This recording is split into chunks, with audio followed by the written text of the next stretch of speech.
Crown them, Las Vegas Aces in dynasty territory with third WNBA title in 4 years.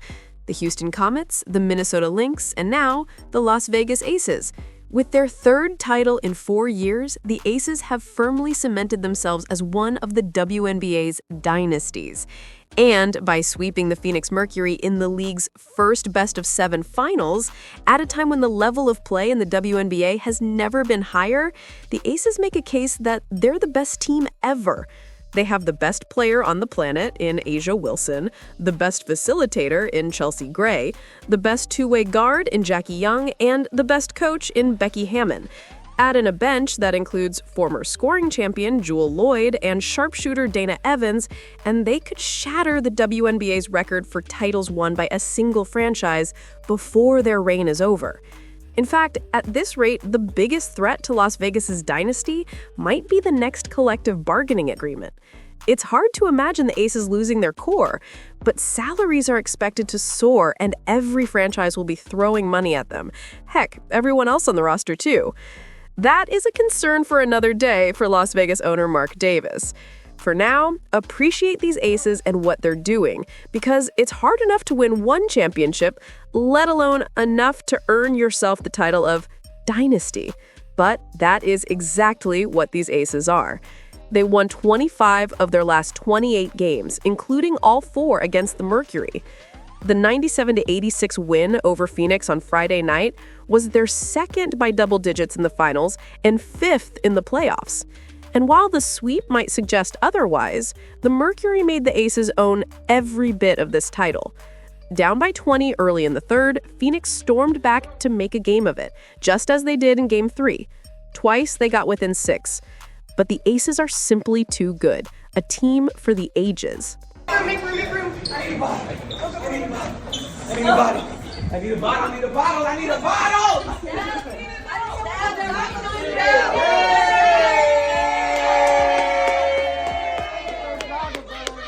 Whoa, hold on a second. Things just went completely off the rails in Phoenix. In Game 4 of the Phoenix Mercury versus the Las Vegas Aces, head coach Nate Tibbetts absolutely lost it on the WNBA referees. This man went full meltdown mode. I'm talking full Cheryl Reeve level explosion. Nate Tibbetts just got ejected from the game, and it almost got physical. He got so close to that female official, it looked like he was ready to swing. This was insane to watch live.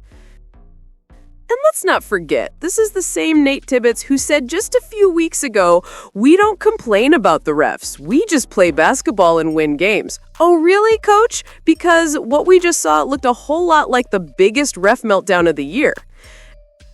As soon as the whistle blew, Nate sprinted down the sideline, face to face with the referee, shouting at the top of his lungs. He thought he just got hit with a regular tech, until the official pointed to the locker room. Boom, you're out of here. He didn't even realize it at first, kept arguing, and then, bam, ejection confirmed. Bro, Nate Tibbetts was nose to nose with her. You could feel the tension through the screen. Crash out alert, because this was bad. This wasn't passion, this was chaos. And here's the kicker. When Cheryl Reeve went off earlier this season, Nate was the one calmly saying, "We don't complain about officiating." Now look at him! Ejected, red-faced, and escorted off the court. Karma came quick, Nate. The Phoenix crowd was heated too. Boos raining down, fans shocked. With 2:41 left in the third, down 68-54, Nate Tibbetts loses it and costs his team big time. From class act to crash out of the year in one night. Last week you were the cool-headed coach, Nate. Now you're trending for the wrong reasons. What happened, man?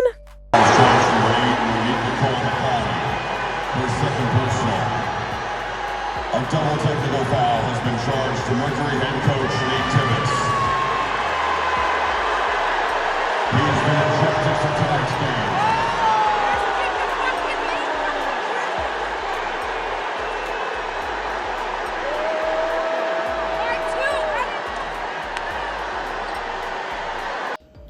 Well, I didn't know when he got the first tech, so I was confused about the ejection. So I was trying to figure that out first, but then when he was gone, it was just like, it's another form of literacy on the year. Let's just add on to it, and let's just play harder. And I think that's what we about. I think when you talk about Mercury basketball, when you talk about the Phoenix Mercury period, like, we never gonna quit. We gonna get after it, and we can handle whatever you throw at us. Now, look like Cathy Engelbert just got booed out of the building tonight at the WNBA Finals. Man, if you haven't heard yet, A'ja Wilson and the Las Vegas Aces just won the WNBA championship once again. But the biggest shock of it all, they swept the Phoenix Mercury. Yeah, you heard that right. Not one win for the Mercury. And Duana Bonner, she went to a team that couldn't even take a single game off the Aces. Now, here's the crazy part. Folks out here are really trying to compare A'ja Wilson to Bill Russell like this is some kind of dynasty run. Let's be real for a second. If the Indiana Fever were fully healthy, if Kelsey Mitchell hadn't gone down, or better yet, if Caitlin Clark had been there leading the charge, I'm telling you, the Fever would have taken out the Aces. No question about it. Tell the whole story. Don't sit up here acting like this was some unstoppable super team. This championship had a lot of luck baked into it, and the Aces know it. They might have the trophy, but a healthy Fever squad would have ended all this talk real quick. For YouTube TV, here is WNBA Commissioner Cathy Engelbert. Thank you, Holly. Well, we're here today to celebrate a champion. And let's not skip over what stole the night, Cathy Engelbert getting booed.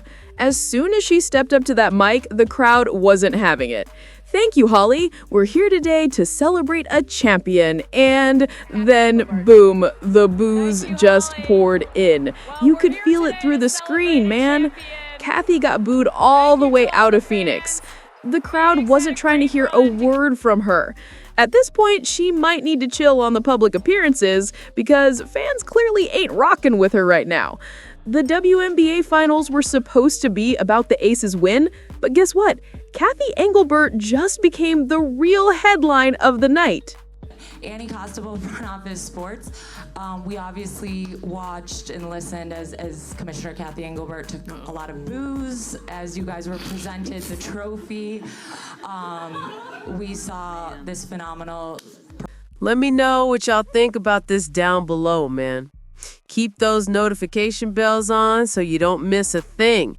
And hey, y'all should be glad it's a wrap. It's finally over, man. It's over. 500 at All-Star.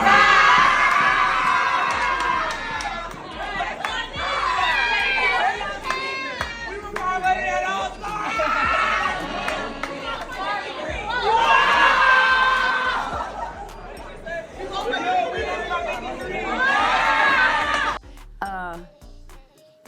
I love being their coach. I love being their coach. I love being their friend. I love being a phone call for them. I love pushing them, probably sometimes to their disliking a little bit, but I'm invested in their greatness and getting that out of them every day. And I know I've shared tears with all of them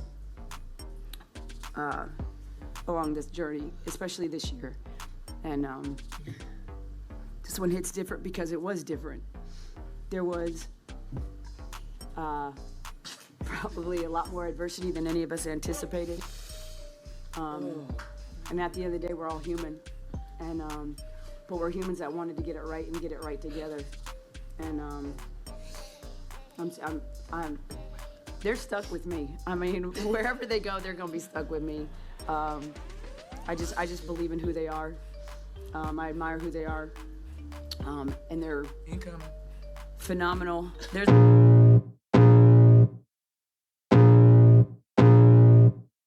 I can feel the blood creeping up from the heathens. Got will, got fight, got pride, got reason. If they wanna go eat, then you know I'm gon' feed them. If you're coming for me, hope you're ready for a demon. I got eyes in the back of my head, I'm seeing. Take me for granted and you know I'm leaving. I'ma take what's mine with the webs I'm weaving. I could take this crowd from seeing to believing. Got a taste for blood blood and my tongue keeps bleeding from the words I spit. So sharp, so freezing, so cold. Behold, frostbite they feeling. I could tear you apart or I could go heal them. Don't believe in fate, don't believe in ceilings. I just need a taste and my mind starts peeling. I don't pace myself, I grind on kneeling. Got lust for change, I just love the feeling. I ain't gonna give up. Got too little time, I'ma live